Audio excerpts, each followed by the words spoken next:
Eh bien bonjour à tous, c'est le Lapin Neuf. Aujourd'hui on se retrouve pour une nouvelle vidéo. Dans cette vidéo je vais vous présenter ma nouvelle couveuse. On se retrouve juste après l'intro, c'est parti.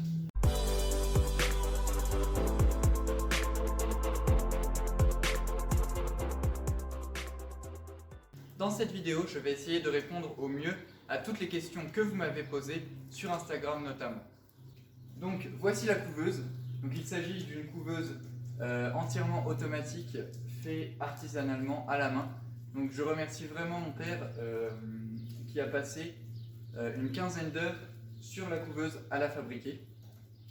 Donc la couveuse est essentiellement faite avec des matériaux de récupération, à savoir un frigo, une bonne partie du système électrique, l'hygromètre, le système d'hygrométrie en bas. Donc pour vous simplifier la chose un peu, pour vous dire ce qui a été acheté, donc le système de retournement, donc qui est un Simuca CS180, les paniers d'éclosion qui ont été livrés avec, je vous montre juste après, mais le système de température et le contrôleur d'hygrométrie. Ensuite, il y a aussi une résistance que je vous montre en bas pour le chauffage. Alors la question qui peut se poser, c'est pourquoi est-ce que j'ai besoin d'une grosse couveuse comme ça et pourquoi je ne garde pas mon ancienne.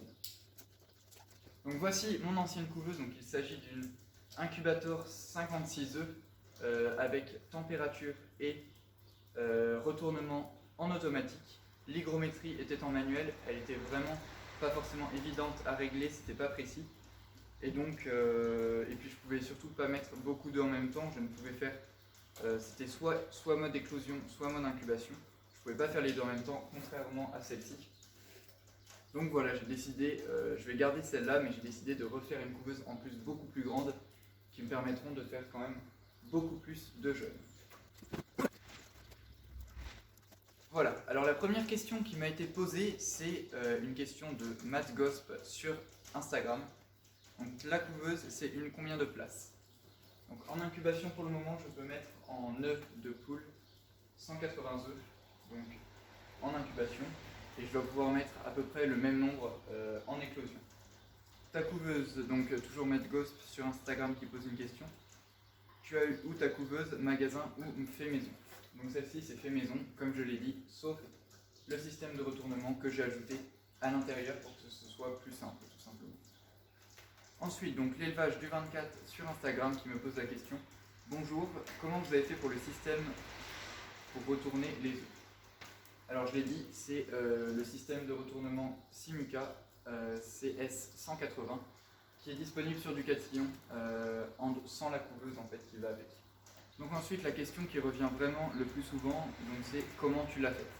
Alors je vais vous expliquer ça en vous promenant un peu partout à l'intérieur de la couveuse. C'est parti. Voilà, alors dans un premier temps, on se retrouve avec le système de retournement des œufs. Donc il s'agit de tiroirs, donc ça va être un peu compliqué de faire tout en même temps. Donc désolé si le cadrage n'est pas terrible. Donc c'est un système de retournement, donc on achète l'étagère en entière avec 1, 2, 3, 4, 5, 6 plateaux de retournement de 30 œufs, donc 180 œufs au total. Donc ce qui est très pratique sur ces plateaux, c'est qu'il vous suffit de déconnecter ces deux fils et vous pouvez enlever entièrement le plateau d'incubation. Donc il s'agit d'un petit moteur qui est juste ici, qui fait tourner l'ensemble des rails. Donc le plateau, vous pouvez mettre différents rails en fait, pour différents types d'œufs. Donc là les jaunes c'est les œufs de caille et les blancs c'est les œufs de poule et de canard. Donc il existe aussi des œufs d'oie, des rails pour les œufs d'oie, mais moi les oies je les laisse couver, donc j'en aurai pas besoin cette année. Donc pour que ça fonctionne, je coupe le cadrage.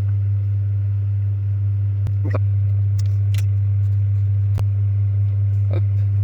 Voilà, donc là ça fonctionne. Voilà, donc c'est vraiment tout simple pour le système de retournement des œufs. Ensuite on a un fil qui réunit tous les autres, donc ici, et qui est parti, donc si on le suit, il va de là, et il monte en haut, et il ressort de la couveuse juste hop, là-bas dans l'angle. La mise au point qui ne veut pas se faire, c'est pas grave. Donc voilà pour les systèmes de retournement. Ensuite pour les paniers d'éclosion, donc je les ai mis plus en bas parce que c'est beaucoup plus simple avec l'hygrométrie qui est en bas. Je vous montre le système juste après. C'est plus simple. Il y aura plus d'hygrométrie en bas qu'en haut, logiquement. Donc le système, c'est des paniers comme ça. Donc quand ils sont montés, ça donne un truc comme ça. Donc l'avantage que je vais avoir avec ces paniers là, c'est que je peux en mettre à chaque fin d'incubation. Enfin, j'ai plusieurs paniers, donc 1, 2, 3, 4, 5 et encore un 6e là-haut. Donc ça va me permettre de pouvoir séparer les races dès la naissance. Comme j'ai énormément de races qui se ressemblent beaucoup, donc les gournets, les mantes, les dampierres, je pense surtout à celles-là, hein, qui se ressemblent beaucoup même à la naissance et qui ne peuvent pas forcément être reconnaissables plus tard. Ça me permettra de séparer en fait dès la naissance en fonction de ce qu'il y aura écrit sur les œufs.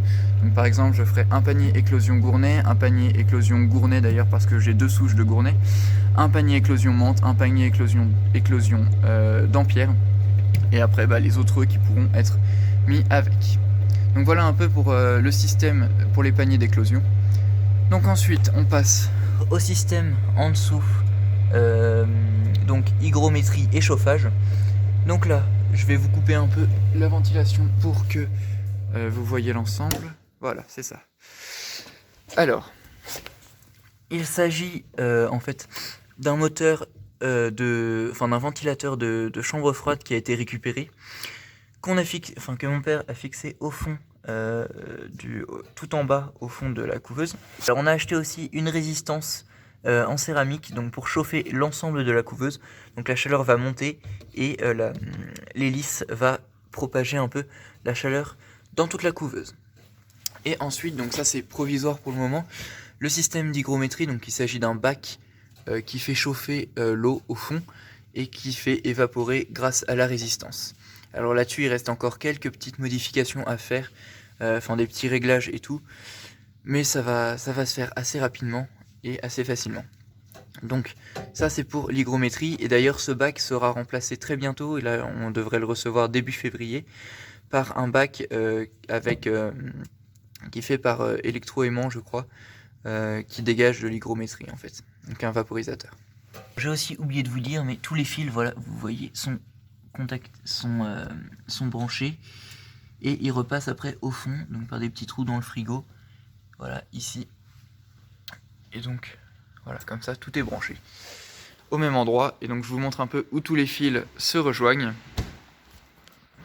Voilà, donc ici, on a le système, on a l'ensemble du système d'hygrométrie, chauffage, enfin, un peu tout le contrôle de la couveuse.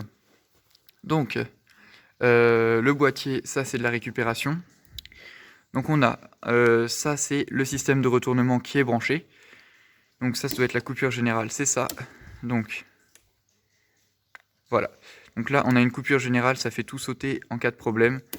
Hop, voilà. Je vais arrêter de jouer avec. Ensuite, on a ça, je ne sais pas ce que c'est. Ça doit pas être très important. On a ici, hop, le ventilateur. Donc pour la mise au point, éteindre, allumer le ventilateur. Et on a ici une lumière qui est installée sur le bord de la couveuse. Donc voilà, donc allumé. Donc je vous montre à l'intérieur de la couveuse ce que ça donne. Le néon qui est sur le bord, voilà, qui allume, et ça éclaire l'ensemble de la couveuse. Ensuite, donc, on a rajouté sur le boîtier, donc le thermostat. Donc là, il nous donne la température, donc il fait 23,5 à l'intérieur de la couveuse, mais c'est normal parce que je viens d'ouvrir la porte, donc toute la température s'est échappée. Et voilà, donc la sonde qui est à l'intérieur nous donne 23,6 degrés. Et donc on a réglé, normalement ça doit être écrit quelque part, 37,5. Donc c'est réglé à 37,5, mais voilà, il fait 23,6 degrés et ça va pas tarder à augmenter. Ensuite, donc séparément, on a l'hygromètre. Donc là, c'est l'hygrométrie actuelle à l'intérieur de la couveuse, donc 35,5, voilà, qui bouge un peu pour cent. Et on a l'hygrométrie demandée, donc 45% d'hygrométrie. Donc l'hygromètre est branché ici à une prise, et donc ça c'est ce qui va à l'intérieur. ça part ici. Donc d'ailleurs on a tout le système de filage, c'est pas très intéressant mais je vous le montre quand même. Et donc ça descend et donc c'est ce qui va en dessous et c'est le bac d'hygrométrie que je vous ai montré tout à l'heure. Donc après ça sera remplacé par l'hygromètre, enfin par le vaporisateur. Donc ensuite sur le boîtier, donc en fait tout le système électrique revient sur le boîtier et on a une prise qui ressort et donc qui rassemble en fait tout pour la couveuse. Donc voilà, là elle est branchée et elle fonctionne parfaitement. Donc voilà un peu comment est conçue la couveuse. J'espère que je suis clair. Si jamais je ne l'ai pas été, n'hésitez pas à me poser des questions sur les réseaux hein, pour que je vous donnerai plus de précisions sans problème. Je vais passer maintenant aux autres questions qui m'ont été posées. Voilà, alors la dernière question qui m'a été posée, c'est combien ça m'a coûté. Alors heureusement, le frigo, que vous pouvez d'ailleurs retrouver en déchetterie, c'est de la récupération. Pareil, le boîtier c'est de la récupération, les étagères récupération, mon système d'hygrométrie et le ventilateur c'est de la récupération, donc il y a juste le système de retournement, les paniers, le chauffage et le thermostat avec l'hygromètre que j'ai acheté. Donc l'ensemble, donc le système de retournement Simuca CS 180, donc qui coûte 179 €, donc c'est avec un 6 tiroirs comme je l'ai dit, avec 30 par tiroir.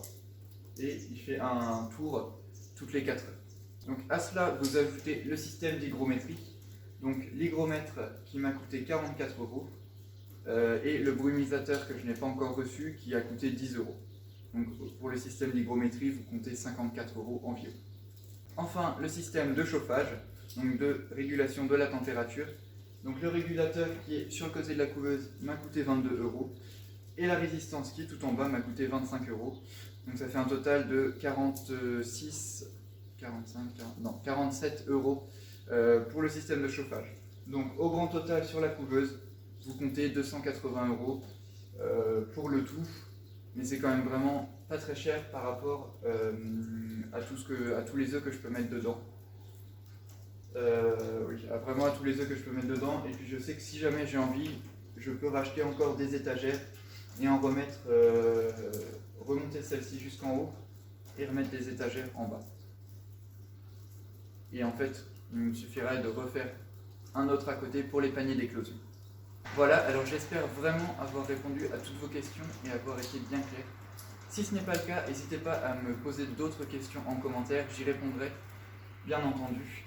Moi je tiens vraiment à remercier mon père pour tout le temps qu'il a passé sur la couveuse. Je ne pense pas vous l'avoir déjà dit, mais il a passé quand même 15 heures au total, donc pour tout faire, donc, ce qui n'est quand même pas négligeable. Donc franchement, merci à lui pour tout le temps qu'il y a consacré pendant que moi j'étais à l'école. Donc maintenant, j'ai plus qu'à commencer ma repo. D'ailleurs, à ce sujet-là, j'aimerais faire un petit peu une série suivie de reproduction, donc plusieurs vidéos sur les naissances, sur les mises en incubation, sur les sorties. Enfin, dites-moi un peu si ça vous tente. De toute façon, ça ne sera pas sur chaque série de poussins, ça sera vraiment pas intéressant. Je vais faire, je pense, sur une ou deux séries, une série de poussins, une série de canetons, pour que vous voyez un peu comment j'organise ma saison de reproduction. Les prochaines vidéos, donc la semaine prochaine, une prochaine vidéo sera faite sur la saillie des lapins, comme ça me l'a été demandé. Voilà, alors on arrive à la toute fin de notre vidéo. J'espère vraiment qu'elle vous a plu. N'hésite pas à mettre un pouce bleu vers le haut, à commenter, à partager. N'hésite pas à me suivre sur les réseaux sociaux, tous les liens sont en description. N'hésite pas à t'abonner si ce n'est pas déjà fait et à afficher la cloche de notification pour être prévenu de mes nouvelles vidéos. Sur ce, moi je te dis à bientôt, c'était le Lapin Neuf. Ciao ciao.